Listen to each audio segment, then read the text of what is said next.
अब यहाँ पर हम लोग फिजिक्स को डिस्कस करने वाले हैं। फिजिक्स के बारे में आपको बता दें, ये फिजिक्स जो सब्जेक्ट है ये आपका 70 मार्क्स का आता है एग्जाम में, और केवल एक ही पेपर इसका होता है, और साथ में आपका ये 30 मार्क्स का प्रैक्टिकल होता है, जो कि आपको एक्सटर्नल तथा इंटरनल दोनों परफॉर्मेंस में से एड करके एग्जामिनर द्वारा दिया जाता है। तो इसके लिए आपको घबराने की जरूरत नहीं होती है। जनरली मेनली आपको बेसिक पार्ट आपका यही है कि ये जो 70 नंबर का पेपर आता है, इसमें मॉडलिंग आखिर क्वेश्चंस की कैसे होती है या क्वेश्चन किस तरह से बनते हैं, ये सारी चीजें आपको हम यहाँ पर अभी सिखाने वाले हैं और बताने वाले हैं कि आपका जब एग्जाम आएगा तो आप वहां पर किस तरह से इसको देख सकते हैं और किस क्वेश्चन पे आपको ज्यादा मेहनत करने की जरूरत है। ये सारी चीजें हम लोग अभी डिस्कस करेंगे। तो यहाँ पर आप देख सकते हैं कि जो आपका फिजिक्स का पोर्शन है ये बेसिकली 5 खंडों में बांटा गया है। 5 खंडों में हम अलग अलग खंडों के बारे में आपको बता देते हैं। यहाँ पर पहला जो खंड होता है उसको कहते हैं खंड का, और उसके बाद दूसरा खंड होता है जिसको कहते हैं खा, और तीसरा खंड जो आएगा आपको उसको हम लोग कहेंगे, यहाँ पर देखिए यहाँ पर का खा गा घा ऐसा नहीं होता है यहाँ पर। इसके बाद तीसरा खंड डायरेक्टली बन जाता है सा के बाद आपका अगला खंड बन जाता है, सा के बाद बनता है दा के बाद एक खंड और बनता है, उस खंड को हम लोग कहते हैं या। तो यहाँ पर 5 बेसिक खंड है और हम आपको इंडिविजुअली अभी बताने वाले हैं कि इन 5 खंडों में कितने कितने क्वेश्चंस पूछे जाते हैं और किस टाइप के क्वेश्चंस पूछे जाते हैं, कितने मार्क्स के पूछे जाते हैं, एक एक चीज हम लोग यहाँ पर अभी डिस्कस करेंगे। तो सबसे पहले हम बात करते हैं यहाँ पर खंडका की। खंडका में बेसिकली 6 क्वेश्चंस पूछे जाते हैं, और ये 6 क्वेश्चंस सारे के सारे क्वेश्चंस एक मार्क्स के होते हैं, और ये 6 into 1 यानी कि 6 मार्क्स के क्वेश्चंस होंगे। यहाँ पे 6 नंबर का आपका क्वेश्चन आने वाला है, और इस 6 नंबर की खास बात ये है कि यहाँ पर जो 6 के 6 क्वेश्चंस हैं, इन 6 क्वेश्चंस में आप ये देखेंगे कि ये क्वेश्चंस मल्टीपल चॉइस होते हैं। यहाँ पर आपको 4 ऑप्शंस दिए होते हैं, और 4 ऑप्शंस में से कोई एक ऑप्शन सही होता है जिसको आपको पहचानना होता है और सॉल्व करके या देखना होता है कि सही क्या है। इसके बाद आपका खंड खा आता है, जिस खंड में हम लोग ये देखते हैं कि नंबर ऑफ क्वेश्चंस यहाँ भी 6 होते हैं, और 6 क्वेश्चंस में से कोई 6 क्वेश्चंस आपको करने होते हैं, और 6 क्वेश्चन एक ही मार्क्स के होते हैं, और ये वेरी शॉर्ट क्वेश्चंस होते हैं। वेरी शॉर्ट क्वेश्चंस का मतलब आपको इसको 30 से 45-50 शब्दों में लिखना होता है। उसके बाद यहाँ पर आप देख सकते हैं कि एक खंड है आपका सा, और इस खंड सा में बेसिकली 4 क्वेश्चंस पूछे जाते हैं। 4 क्वेश्चंस पूछे जाते हैं, और ये 4 क्वेश्चन 2-2 मार्क्स के होते हैं। 2-2 मार्क्स के होने की वजह से इसका वेटेज जो हो जाता है वो 8 मार्क्स का हो जाता है। यहाँ पर ये 6 मार्क्स का होता है, ये भी 6 मार्क्स का है, ये भी 6 मार्क्स का, और ये यहाँ पर आप देख सकते हैं कि 8 मार्क्स का हो जाता है। इसके बाद जो आपका खंड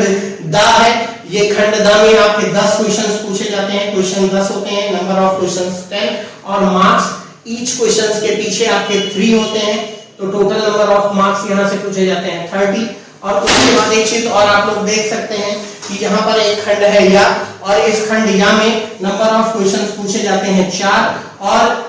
प्रत्येक क्वेश्चन का जो वेटेज होता है वो 5 मार्क्स का होता है, और 5 मार्क्स का वेटेज होने की वजह से टोटल मार्क्स हो जाते हैं 20। तो यहाँ पर आपने ये देखा कि अगर नंबर ऑफ क्वेश्चंस की बात करें तो यहाँ से आप देख सकते हैं 6 क्वेश्चन 12 क्वेश्चन, 12 और 4 16 क्वेश्चन, 16 और 10 26 क्वेश्चन, 26 और 4 टोटल नंबर ऑफ क्वेश्चंस हो जाते हैं 30, और नंबर ऑफ मार्क्स हो जाते हैं 70। तो आप यहाँ से देख सकते हैं कि नंबर ऑफ क्वेश्चंस यहाँ पर आपको 30 क्वेश्चंस अटेम्प्ट करने हैं, और इनका वेटेज कितना है 70 मार्क्स का है। तो आप यहाँ पर इंडिविजुअली भी आप देख सकते हैं, लेकिन यहाँ पर सबसे ज्यादा दिमाग लगाने वाली बात ये है कि हम लोग किस नंबर की क्वेश्चंस पे ज्यादा फोकस करें या किस खंड पे ज्यादा फोकस करें कि हमारे मार्क्स जो है बेहतर हो जाए। तो यहाँ पर आप देख सकते हैं कि ये जो खंड दा है, इस खंड दा में आप देखिए कि इसका वेटेज है 30 मार्क्स का। यहाँ पर नंबर ऑफ क्वेश्चंस है 10, यानी कि 10 क्वेश्चन ऐसे हैं जो 3-3 मार्क्स के हैं, और यहाँ पर 4 ही क्वेश्चन हैं जो 5 मार्क्स के हैं। तो आप देखिए कि इन दोनों खंडों की अगर बात करें तो इन दोनों खंडों में लगभग आपका 20 और 30 लगभग 50 नंबर का पेपर यहाँ से कवर हो जाता है। तो आप अगर औसतन देखें तो नंबर ऑफ क्वेश्चंस कितने हैं, नंबर 10 और 4 लगभग 14 क्वेश्चंस ऐसे हैं जो कि बड़े क्वेश्चंस हैं, और जहां पे आपको ज्यादा मेहनत करनी है और जिससे आप ज्यादा से ज्यादा मार्क्स गेन कर सकते हैं। तो सबसे बड़ी चीज यही है कि आपको इन सब क्वेश्चंस की पहचान करनी है जो इस तरह के 3 मार्क्स में या 5 मार्क्स में आते हैं, और उस पर ज्यादा मेहनत करनी है, क्योंकि एग्जाम आपका बहुत ही पास है। आगे 10 से 15 दिनों में हम एग्जाम को भी देखने वाले तो इन सब चीजों को आपको बहुत ही बेहतर तरीके से हम अभी नेक्स्ट वीडियोस में हम आपको बताने वाले हैं और आप अच्छे से इसको देख सकते हैं और एक एक करके एक एक क्वेश्चन पे कैसे इंपॉर्टेंस कितना है, कैसे आता है, क्या क्वेश्चनिंग होती है, एक एक चीज को हम लोग यहाँ पर डिस्कस करने वाले हैं और बहुत ही मजा आने वाला है इस पूरे के पूरे पैटर्न पे अभी काम करने के लिए, क्योंकि पेपर केवल एक ही आपका होना है। अगर आपका पेपर खराब हो जाता है तो बहुत ही बुरा हो जाएगा, इसलिए आप लोग अभी से मेहनत करिए, लग जाइए और जिस तरह से हम लोग कम समय में बहुत ही अच्छी तैयारी कराने के लिए ये वीडियोस आपके लिए लेकर आए हैं, आप लोग इस पर बहुत मेहनत करिए और हमारे द्वारा दिए गए क्वेश्चंस को आप लोग बार बार रिवाइज करके जाइए, जिससे जब क्वेश्चन आपका आएगा इस चीज की हम श्योरिटी देते हैं कि जितना क्वेश्चन हम लोग यहाँ पर डिस्कस करेंगे उसमें से 90% 95% क्वेश्चन ऐसे होंगे जो आपको एग्जाम में मिलेंगे और आपको बहुत ही मजा आ जाएगा जब वो क्वेश्चन आपको बहुत ही आसान तरीके से यहाँ पर समझा कर भेजा जाएगा। अभी हम लोग यहाँ पर न्यूमेरिकल एनालिसिस के बारे में भी थोड़ा सा डिस्कशन करने चल रहे हैं। हम यहाँ पर आपको थोड़ा सा ये बता दें कि जो 70 मार्क्स का पेपर होता है, 70 मार्क्स के पेपर में आपका लगभग 15 मार्क्स का न्यूमेरिकल एनालिसिस होता है। 15 मार्क्स का न्यूमेरिकल एनालिसिस कहने का मतलब अगर आप 17 माइनस 15 करें तो यहाँ पर ये 5 आ जाता है और यहाँ पर ये 55 आ जाता है। लगभग 55 मार्क्स आपका थ्योरी का पोर्शन होता है और इस थ्योरी के पोर्शन में आप लोग मेनली थ्योरी तो देखते ही हैं, थ्योरेटिकल जो क्वेश्चंस होते हैं उनको तो देखते ही हैं, साथ के साथ यहाँ पर आप डेरिवेशंस भी देखते हैं, काफी सारे डेरिवेशंस होते हैं। तो बहुत सारे ऐसे क्वेश्चंस हैं जैसे ये आपका क्वेश्चन खंड दा का क्वेश्चन है, क्वेश्चन खंड या का जो क्वेश्चन है इसमें आपका जो थ्योरी आती है इसमें प्योर थ्योरी या प्योर डेरिवेशन आपका आता है, लेकिन जो ये 5 मार्क्स वाले क्वेश्चन होते हैं इसमें थ्योरी के साथ साथ एक छोटा छोटा न्यूमेरिकल भी इनके साथ जुड़ा होता है। यहाँ पर जो न्यूमेरिकल होते हैं या तो एग्जैक्टली न्यूमेरिकल होगा या तो प्योर थ्योरी पूछी जाएगी, यहाँ पर थ्योरेटिकल क्वेश्चंस होते हैं, कभी कभी इसमें और इसमें छोटे छोटे न्यूमेरिकल्स मिक्स करके दे दिए जाते हैं। मल्टीपल चॉइस जो क्वेश्चंस होते हैं उसमें बेसिकली 4 ऑप्शंस ही होते हैं, तो वहां से आप आसानी से सारे के सारे क्वेश्चंस को देख सकते हैं। तो चलिए ठीक है दोस्तों,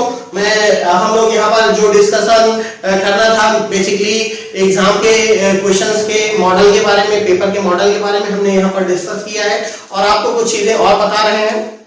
जैसे आप एग्जाम की तैयारी करने चल रहे हैं तो आप लोग अपना समय बचाते हुए हर जगह का समय जो आपका फालतू की चीजों में जाता है वो सारा समय ना वेस्ट करके, जैसे आप आज के टाइम में इस समय नींद बहुत आती है बच्चों को, एग्जाम टाइम में बेसिकली बहुत ज्यादा नींद आती है, बहुत ज्यादा अपना समय वेस्ट करते हैं गेम्स वगैरह खेलने में, तो उन सब चीजों से जो समय आपका बचता है उन सब चीजों को बिल्कुल इस समय बंद कर दीजिए, क्योंकि एग्जाम बार बार नहीं होने वाला है। अगर आपका एग्जाम एक बार खराब हो गया तो शायद दोबारा आपके लिए बहुत ही बुरा होने वाला है, इसलिए अभी से लग जाइए और हम लोगों के साथ मेहनत करिए। हम जो ये वीडियोस आपके लिए लेकर आ रहे हैं ये बेसिकली लगभग 30 से 40 मिनट 45 मिनट के वीडियोस हुआ करेंगे, तो आप मन लगा के इन सब वीडियोस को देखिए, क्योंकि हम लोग टॉपिक वाइज चैप्टर वाइज जो भी इंपॉर्टेंट क्वेश्चंस हैं उन सबको यहाँ पर बहुत ही अच्छे से डिस्कस करने वाले हैं और आपके जो पॉइंट ऑफ व्यू है, एग्जाम का पॉइंट ऑफ व्यू है, जो हम लोगों का पॉइंट ऑफ व्यू है, जो हम सोचते हैं कि इंपॉर्टेंट है, और आप ये चीज अभी नहीं, आप हमारे वीडियोस देखने के बाद जब आप एग्जाम देने जाएंगे और एग्जाम में आपको वो सारे क्वेश्चंस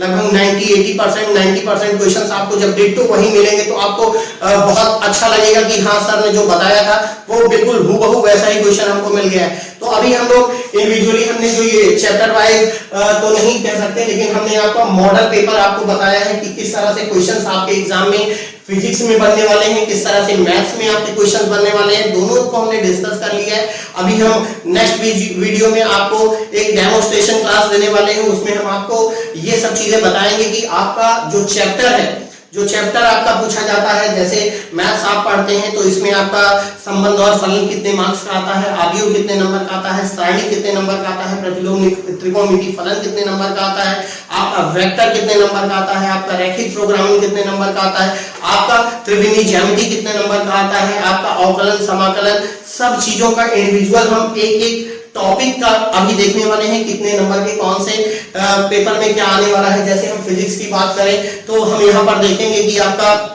इलेक्ट्रोस्टैटिक का पार्ट कितना आने वाला है, आपका मैग्नेटिज्म का पार्ट एसी-डीसी का कितना पार्ट आने वाला है, उधर आपका लास्ट में अगर आप संधि डायोड और प्रकाश वगैरह की बात करें तो इन सब में बहुत सारे चैप्टर्स हैं, लेकिन सारे चैप्टर्स इंपॉर्टेंट नहीं होते हैं, सारे क्वेश्चंस इंपॉर्टेंट नहीं होते हैं, तो बहुत सारी चीजें ऐसी हैं जो आपको नहीं पता है, लेकिन हम लोगों को हर चीज के बारे में आइडिया है। और उस आइडियाज को हम आपके साथ डिस्कस करना चाहते हैं। और आप लोग जब जुड़ेंगे, एक एक क्वेश्चंस को, एक एक चीजों को बहुत ही बारीकी से समझेंगे, तो शायद आपको बहुत ही मजा आ जाएगा और उस क्वेश्चंस को देखेंगे तो और ज्यादा मजा आ जाएगा। और वो क्वेश्चन जब आपके एग्जाम में आएगा तो बेसिकली बहुत ही ज्यादा मजा आने वाला है। तो चलिए ठीक है, आज के वीडियो में हम लोग इतना ही रखेंगे। और आप लोगों को अगर ये वीडियो पसंद आई हो और आगे आप लोग इसी तरह से चाहते हो, आप लोगों का प्यार हम लोगों के साथ बना रहे और हम लोग इसी तरह से मेहनत करके आप लोगों के लिए जो वीडियोस ला रहे हैं, लाते रहें, तो प्लीज ये जो नीचे साइड में बटन दिया हुआ है सब्सक्राइब का, प्लीज इसको सब्सक्राइब करिए